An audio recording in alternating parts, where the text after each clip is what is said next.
200 boss. Unleaded boss. Yeah.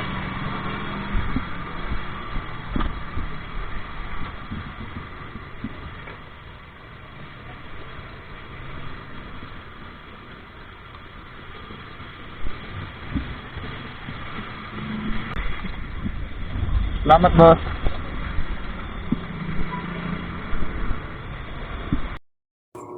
So, good morning everyone. So, ito yung pinakaunang vlog natin ngayong araw patungkol sa Move It. So, usually ang lagi kong ginagawa bago ako bumiyahe is kinagasolinahan ko muna yung Honda Click 125i natin. So, magkano nga bang pinapagasolina ko dito? Pinapagasolina ko dito ay halagang 200. So, sa halagang 200, maghapon ko na siyang ginagamit. So, ganun katipid ang Honda Click 125i. So, ideal siya for hanap buhay. So, ganun nga ang daily routine ko. Every time na babiyaya ko, gagasolinahan ko muna. Then, bago bumiyahe. So, ayun na nga guys. Proceeding na po tayo sa first booking na nakuha natin ngayon kay Move It. So, time check is 12 ng tanghali. So, si sir ay nag-note ng 95 kilos daw siya. So, pinag-isipan ko po muna kung kukunin ko siya o hindi. Since na nakita ko naman sa mapa 2.7 kilometer. Bale 2.7 kilometer lang yung destination niya is kukunin ko na lang din siya. Kasi hindi rin naman ito yung first time na nakapagsakay ako ng mabibigat. Actually magaan pa nga si sir eh.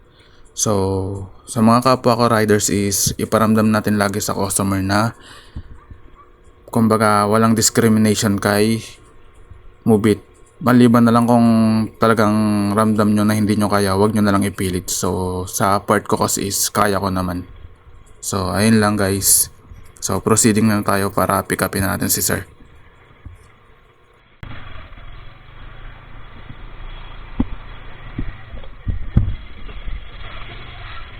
Sir, Kenji. Apo. Wala sir, maliit ka pa. Yung...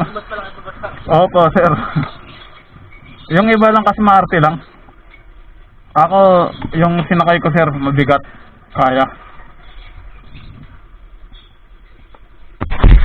Meron nga dyan sir yung negro 6-footer pa. Yung pang basketball talaga. Siyempre, solid katawan nun sir, di ba? Tapos meron din yung ngalay na ng kasko, 3 beses bumaba para umunat. Yung sa inyo sir, normal pa naman yan. Yung bigat nyo. Pero pag ganun sir, yung nag-aalangan naman kayo, pwede naman kayo mag-request ng yung tawag man, yung naka 2 shock pa mo sir. 2 shock? Oo, lagyan mo ng 2 shock. Kasi ang click kasi 1 shock lang po talaga. Pero nakita ko, lapit-lapit lang naman. 2.7 kilometer lang. Ilang naman sa ano lang. Hindi naman tayo magmamadali. Dahan-dahan lang. So, ayun na guys, na-pick up na natin si sir, then nakasakay na rin siya sa atin. So, sinusubukan kong iparamdam sa kanya na hindi siya ganun kabigat para hindi siya ma-offend sa akin as rider. Siyempre, gusto ko satisfied yung customer natin. So, nasa service industry tayo kaya kailangan ipakita natin sa customer na lagi tayong welcome. Kumbaga, lagi silang welcome na sumakay sa motor natin. So, ayun nga guys, ihatid natin siya sa habang nag-uusap kami. So, ganun na ang klaseng riders, nililibang-libang ko yung customer lalo na mainit yung panahon. So, mabawas-bawasan man lang yung nararamdaman niyang init. So, dali na natin siya sa drop-off.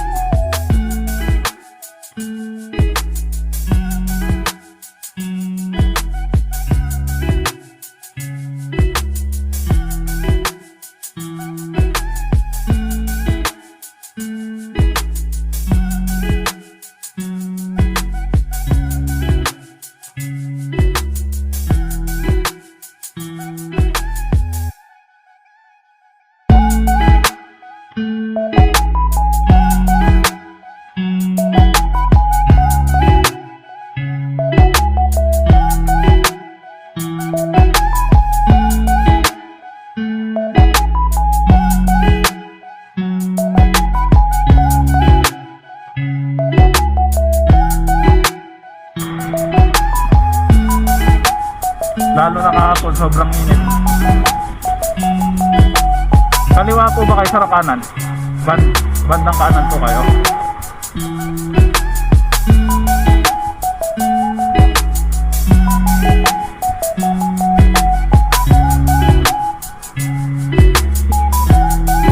Sa may yellow. Dito po. Tabi ko lang sira.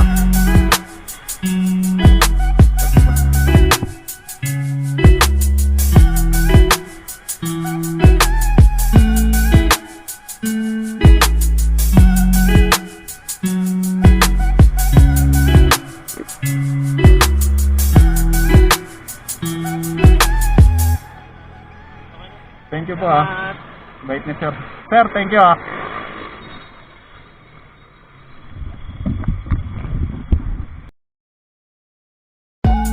So ayun nga guys, nakuha na natin ang pangalawang booking natin.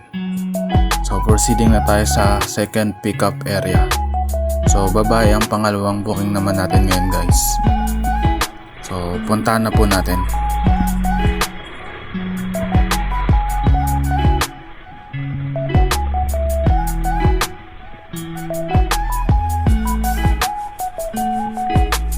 Ma'am Mitzi Ann po.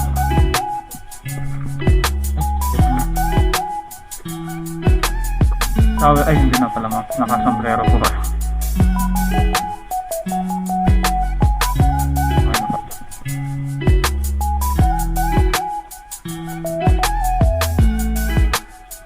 Papuntang SM Pearl dito ma'am na. Pasakay po kayo. Sige po.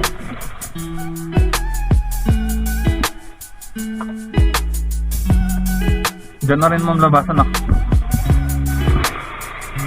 Sa may unang kanto po.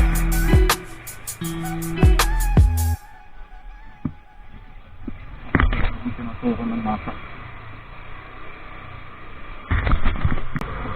Dito na lang. Sige po sa unahan lang ma'am sa babaan.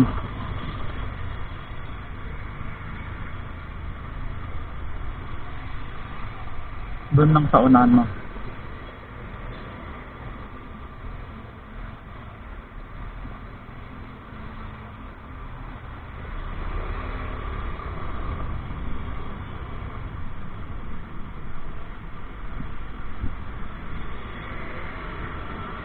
Sige po.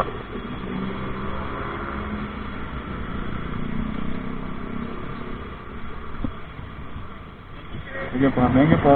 Ingat kayo ma'am.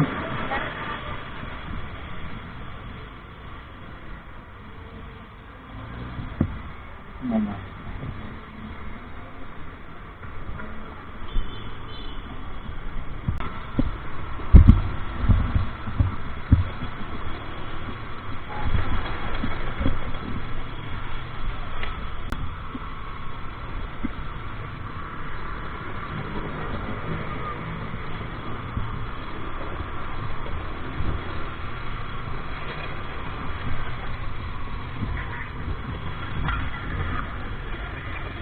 Ma'am Melissa po. Melissa po. Ma'am Melissa. Po. Shower cup ma'am. Kuha ka ma'am. Hindi na ma'am. Sige po. Bali mabango naman yan ma'am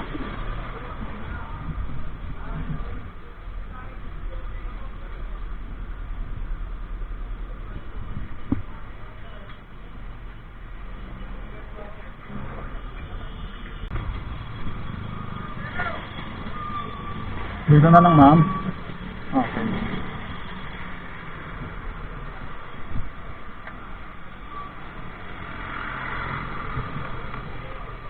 Thank you mama. Rate mo ako mama. Okay, thank you. Ingat kayo ma'am.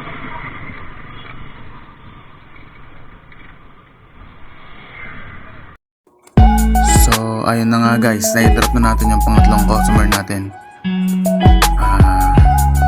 So katulad ng isang empleyado, kailangan rin natin mag-break kasi gutom na rin naman tayo. Nakakapagod rin mag-drive, lalo na medyo may bigat din ang mga sinasakay natin, para mamaya meron ulit tayong lakas. since na mahaba-haba na yung video na to guys, is ikakat ko po muna dito ngayon. So please support nyo tong vlog ko guys, itong Kamove Vlog sa Facebook page, then Karat09 channel sa YouTube naman. So ayun nga guys, laging mag-iingat tayo sa pagdadrive kasi 2 wheels lang yung dala-dala natin. Then ingatan na rin natin yung mga customer natin para patuloy sila magtiwala sa atin. So ayun nga, maraming salamat guys. Kain tayo.